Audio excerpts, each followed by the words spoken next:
अस्सलाम वालेकुम नाज़रीन, अवां ॾिसी रहिया आहियो सिंध आवाज़ टीवी न्यूज़। हाणे तव्हां सां शेयर कंदासीं हिकु अहम ख़बर। Government boys degree college Daulatpur Safan में 3 ॾींहंनि जी साइंसी कॉन्फ्रेंस शुरू थी वई। कॉन्फ्रेंस जो इफ्तिताह वाइस चांसलर शहीद Benazir Bhutto university doctor Amanat Ali जडबाणी, regional director college शहीद बेनज़ीराबाद डॉक्टर सैफुल्लाह जोयो कयो। साइंसी फेस्टिवल में किताबनि जा मुख़्तलिफ़ स्टॉल लॻाया विया आहिनि, जंहिंमें सिंधी अदबी board, Sindhi language authority, Daniyal किताब घर ऐं ॿियनि जा स्टॉल शामिल आहिनि। जॾहिं त शागिर्दनि तरफ़ां साइंसी सब्जेक्टनि ते मुख़्तलिफ़ मॉडल रखिया विया। उन मौक़े ते तइलीमी माहिरनि, साञावंदनि ऐं उस्तादनि चयो त दुनिया जे तरक़ीअ जो दारोमदार साइंस सां सलाड़ियल आहे। तंहिं करे असांखे साइंस जी तइलीम ते वधीक तवजो ॾियण जी ज़रूरत आहे। उन सिलसिले में दौलतपुर सफ़न में थींदड़ साइंस कॉन्फ्रेंस कराइण ते कॉलेजनि समें खे जस ॾियूं था। यकीनन हीअ कॉन्फ्रेंस शागिर्दनि लाइ इंतिहाई मुफ़ीद साबित थींदी। में जेका असां हीअ कॉन्फ्रेंस थी या जेके स्टॉल लॻा, जेका असां मूंखे ॾाढी ख़ुशी थी ऐं इहा मुंहिंजी ख़्वाहिश आहे जेका असां इहे जेके कॉन्फ्रेंसिस या इहे जेके असां मॉडल्स या जेके थियनि, इहे जेका असां मेला, इहे सिर्फ़ु यूनिवर्सिटी ते महदूद न हुजणु खपनि, पर इहे कॉलेज में हुजणु खपनि। छो जो असांजी मेजॉरिटी जेका ॿार जेका असां अंदरूनी सिंध मां या पाकिस्तान में जेका चए पियो, जेका असां उहे एफिलिएटेड कॉलेजिस में आहे ऐं उन्हनि कॉलेज में जेकॾहिं अहिड़ी जेका असां सरगर्मियूं जेका असां कबियूं, इन सां गॾु रांदि रूंद ऐं ॿियूं शयूं जेका असां कबियूं, त ॿार जी सही जेका आहे असां हिकिड़ी ग्रोथ थींदी ऐं ॿार सिर्फ़ु जेका असां क्लास मां कोन सिखंदो आहे। ॿार जेका असां आलमनि सां या कॉन्फ्रेंस सां वेही करे जेका असां सां या रिसर्च स्कॉलर सां वेही डिस्कस कंदो, ॻाल्हाईंदो, त उनखे उत्साह थींदी जेका असां मुखे बि उते पुॼणो आहे।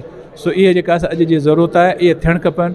अॼु दौलतपुर में थिया, मुंहिंजे ख़्याल में इहे हर डिग्री कॉलेज में जेका असां एक्टिविटीज़ थियणु खपनि। जेका कॉन्फ्रेंस कराई आहे, मूंखे दिली ख़ुशी थी आहे। अहिड़ियूं कॉन्फ्रेंसिस जेकॾहिं सॼे सिंध में हर कॉलेज में थींदियूं त मां सम्झां थो त इन जो हिकिड़ो अहिड़ो असांजे ॿारनि जे मथां असरु पवंदो त उन्हनि में पढ़ाई जो जेको आहे दिलचस्पी वधी वेंदी ऐं असां वटां इंटेलेक्चुअल्स निकिरंदा, असां वटां साइंसदान निकिरंदा, असां वटां बेस्ट डॉक्टर्स इंजीनियर निकिरंदा।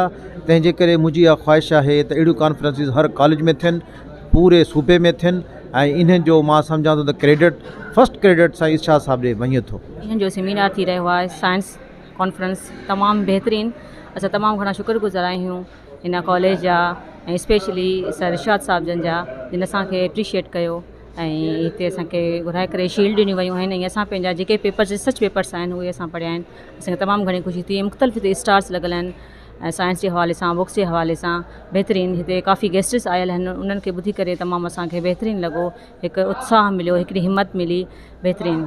अहिड़ा प्रोग्राम थींदा रहनि, पूरी सिंध में अहिड़ियूं कॉन्फ्रेंस थींदियूं रहनि। आई थिंक ही त स्टार्टिंग आहे, कॉलेज लेवल ते कॾहिं बि अहिड़ी का कॉन्फ्रेंस न थी। ही फस्ट ई कॉन्फ्रेंस आहे जेकी स्टार्टिंग आहे। हिकिड़ो चवंदा आहिनि त ॾीओ ॿरियो आहे, इन जी लाट इंशाअल्लाह ॿरंदी रहंदी।